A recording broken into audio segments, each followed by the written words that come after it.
Test 1, 2. Hey guys, just want to make a little video of my motorcycle and some of the upgrades I've done to it. I don't know, I looked on YouTube and a lot of sites, believe me, especially for like exhausts, and I don't know, you just can't quite find what you're looking for half the time. So I thought I'd do a little video. It's my first video, so be gentle. But anyway, this is my '08 Yamaha 1300 V-Star.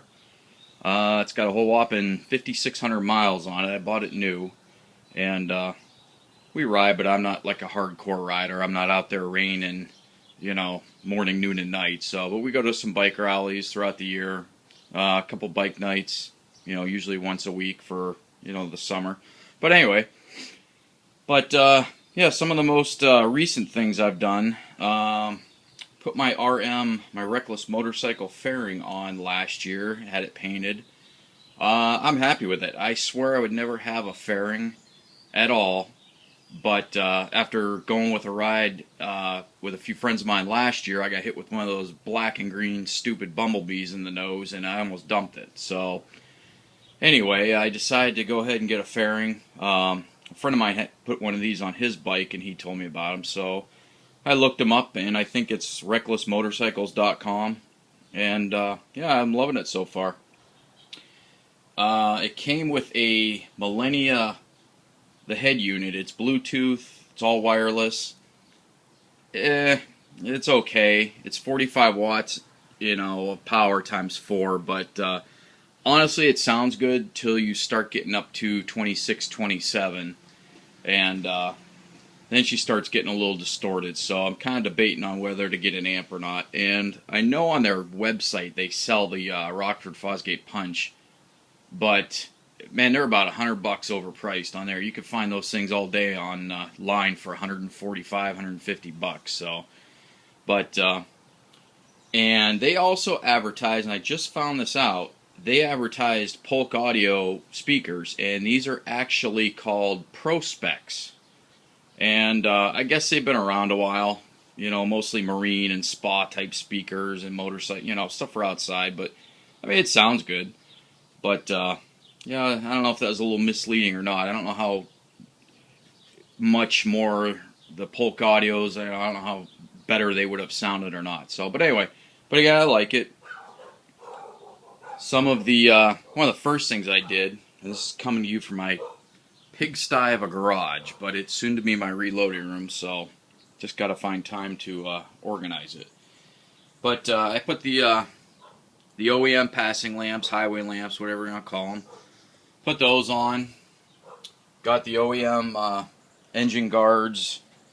Not sure of the highway pegs. They fold in and out. They were at the dealer. I'm not sure what they were. But yeah, the other things I've done, I put some Saddleman Drifter slants, I believe they're called, saddlebags on, and these were throwovers, but I got so sick and tired of these stupid things. You got the little bit of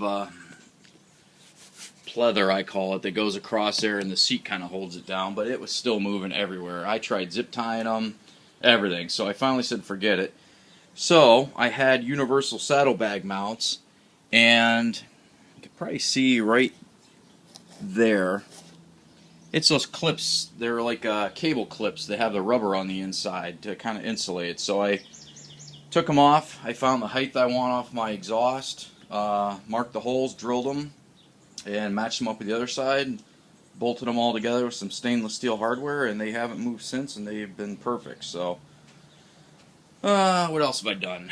One of the more, I guess right after I got it, I should say, put on some Vance & Hine Big Shots. That was probably the toughest thing for me, because most of my friends own Harleys, and you just quite don't get the sound that you want out of, I don't know, one of these bikes versus a Harley. I don't know.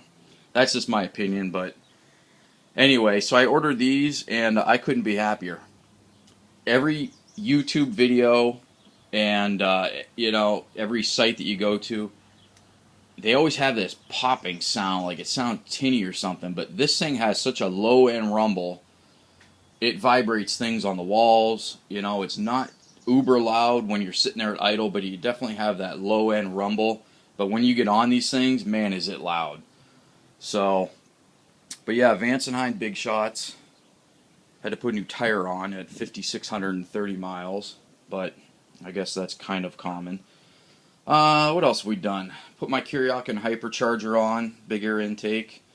That I had to get a Dynajet fuel processor. I didn't have to when I first put the exhaust on. There was no backfire, no anything, so I kind of left it alone. But with that big air intake, I definitely needed, a little more fuel, I guess. But anyway, Dynajet, and I was lucky enough that they had my bike, my pipes, on an already programmed map. So I just downloaded that off my computer right from their website, and plugged it in, and it's been fine ever since. This is my latest accessory, my master cylinder cover. But I put on some stainless steel cables. Oh, what else have we done? Not a whole lot to this thing. I mean, I don't want to go crazy, but put the OEM backrest on for the wife. She appreciates that. The OEM passenger floorboards. But yeah, I haven't done a whole lot to it. I originally looked at Harleys, and I couldn't find anything that I liked that was reasonably priced. Some of these guys were selling bikes around here that had 12, 15, 18,000 miles. They still wanted 8, 9, 10 grand for them. So I, said pass. One thing I did just do literally 10 minutes ago is that stupid sticker right here. And there was also one, let me see, sorry about the motion here, down here for, warning you this, that, and the other thing. I tried this Turtle Wax. Let me see if you can see it. Yeah, there we go. Label and sticker remover. Don't waste your money. It works good to get the adhesive off after, but I just, I saw another YouTuber picking away at it, and that tends to scratch things up. But I simply just, like another YouTuber, just took my wife's hairdryer, heated it on there, or put the heat to it for probably, 30 seconds at a time, going back and forth a little bit, and she peeled right off. And then I used that Turtle Wax crap to spray it on there, left it sit for about, 30 seconds, and wiped it off. And as you can see, she's pretty damn shiny. That's not a scratch, that's a dog hair. But anyway, it didn't leave any markings whatsoever from the sticker. But yeah, I was happy they finally came off, because they were just kind of annoying. They kind of cheapened the bike up, I think. But anyway, I had some LEDs, green. I think black and green is pretty badass looking. But we have an event called Roar on the Shore up here every year, and a couple years ago we decided to finally get some. So they did a nice job, nothing overbearing, but they pretty much lit up the engine compartment and some of the rear, but you can't really see the rear too much. One other thing I did that I think was a great idea was, there's my plate, hey, come find me. I got the kit that, I'm not sure who makes it, but if you have one of these used to be amber lenses and clear bulbs, but they have a kit that's just all plug and play. It's super easy. The kit comes with, obviously, the wiring and whatever else was on with it. Clear lenses and red bulbs. And if you get it, what it does is it enables you to, when you hit your brakes, it flashes 3 times really bright. All of them do, the turn signals and brake lights. And then it stays on constant. But you also have constant running lights that are all red. So I think anything that lights you up from the back more is definitely a plus. Aside from putting a big stoplight on the backrest here. But unfortunately, we had a first downtown bike night a couple weeks ago when it was nice out. It's been pouring rain, quite a bit here lately. But she was rear-ended, and she unfortunately died as a result of the injuries. So, there's stupid drivers out there everywhere. Cages that are on the cell phones, just, it's a sickening thought.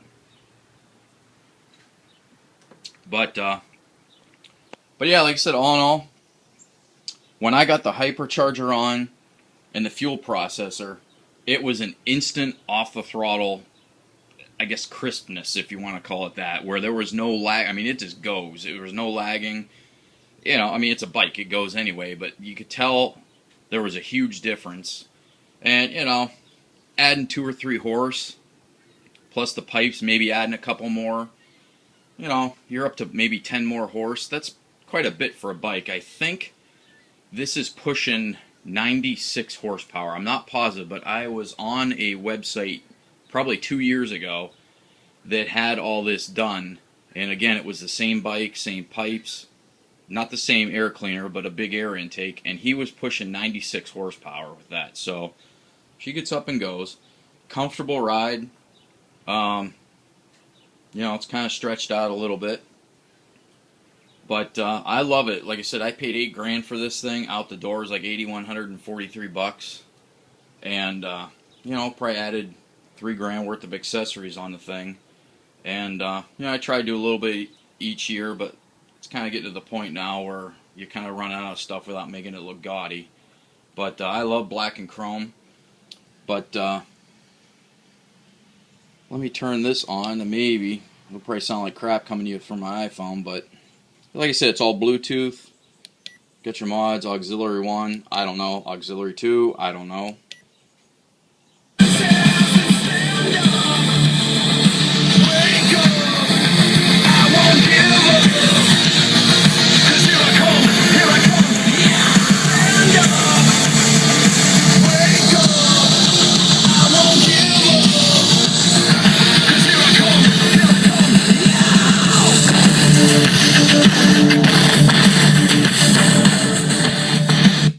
Yeah, it's probably tough to tell, but hold it in for off. But I don't know. I'm debating that amp. I was gonna order that Punch 300 watt by 4. I guess it's real tiny. Highly recommended, except for it gets super super hot. I guess so. I'm not sure how that'll fare out. But I don't know. When you're going down the road at posted speeds, you know, I can hear it all right.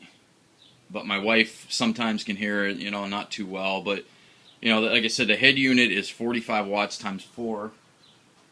And the speakers are rated for 100 watts. So, you know, that Punch, I think the actual output of that Punch is like 75 to 85, something like that, continuous. So, I don't know if it'll hurt it. But when I put I have an iPod Nano that I got some of that heavy-duty... Where's that? Heavy-duty plastic Velcro.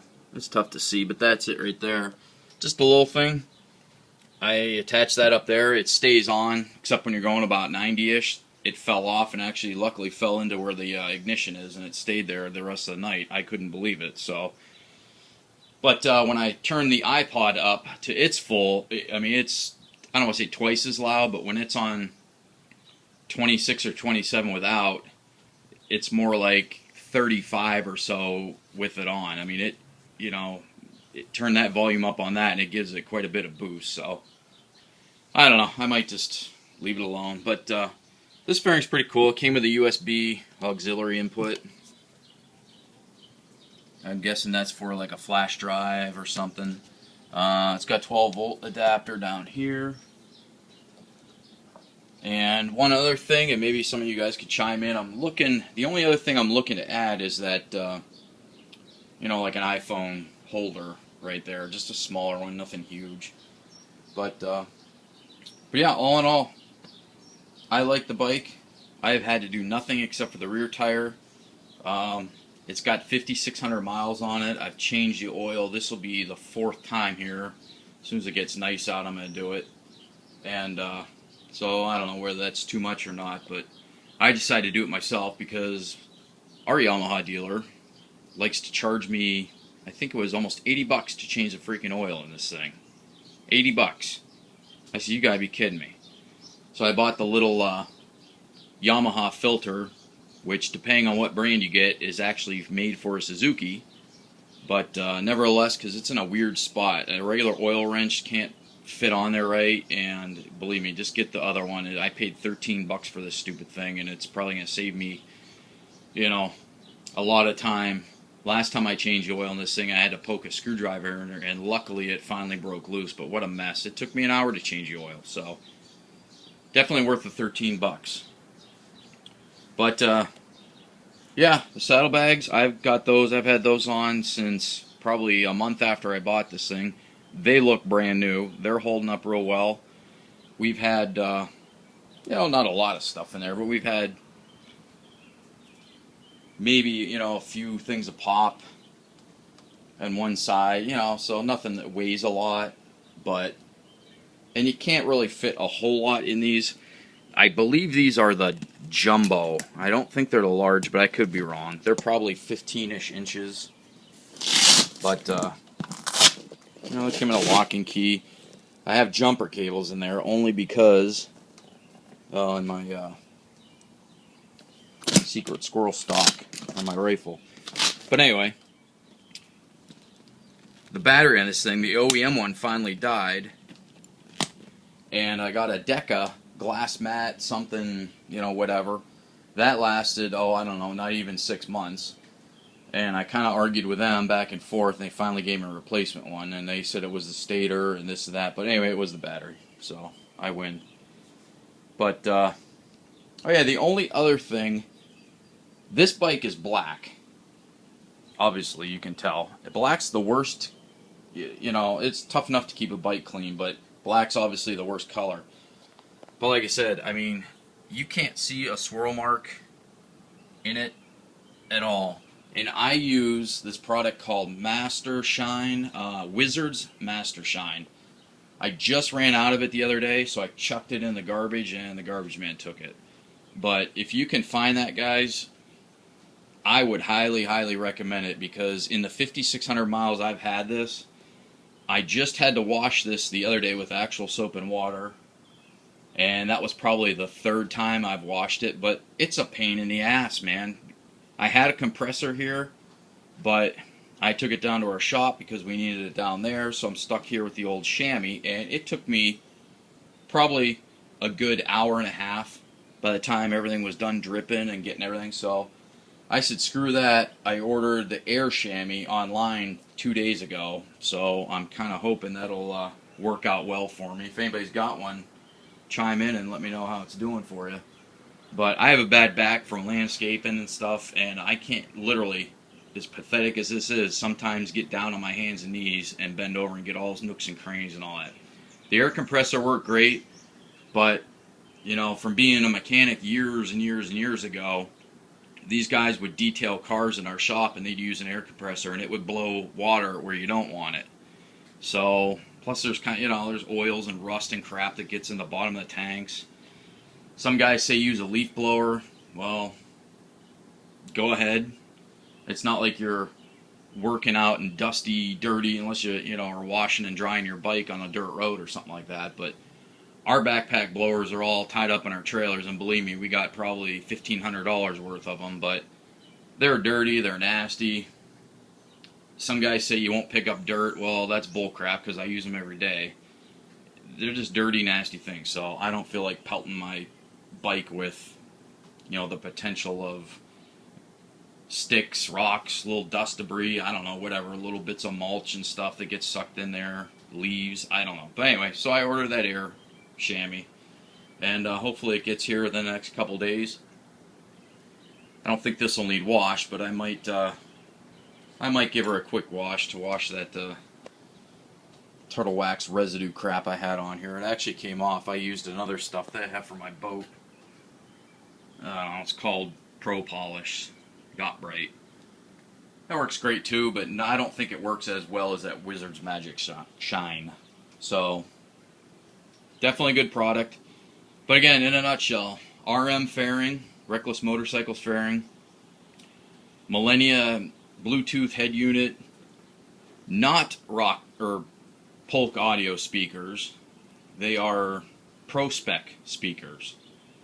So I was a little shocked to find that out this morning when I called them, because I wanted to see what wattage and everything else they can handle, because I can't remember and I can't find the owner's manual. So, but little bits of chrome here and there.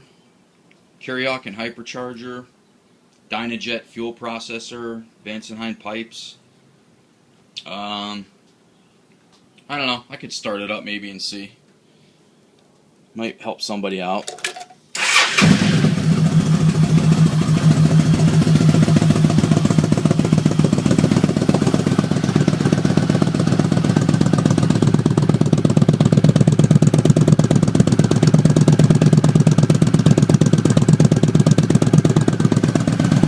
Whether you make your decision on that or not, I don't know, but I guess you gotta trust somebody at some point. Like I said, there is definitely a low end rumble. It'll idle up a little, then it goes back down, and you're good to go. But here's that, like I said, that system that lights up all the lights and everything else. And if you get this, you gotta be careful. These stupid red bulbs are $11 or $13 a piece, and I can't find them locally anywhere. I mean, if you guys can, great. They're like little turn signal bulbs, like I don't know, 1157 or I don't know. They're whatever they are, but they're expensive. So,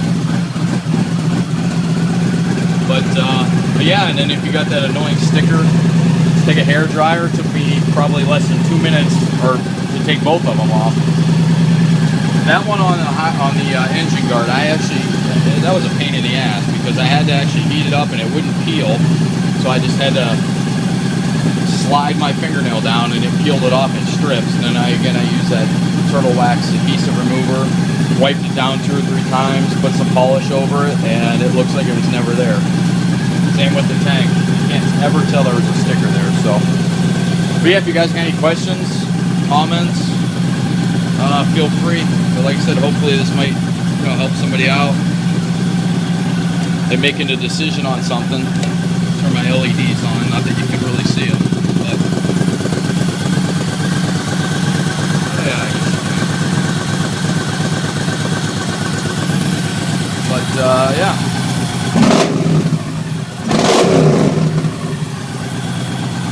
Sounds good. Peace.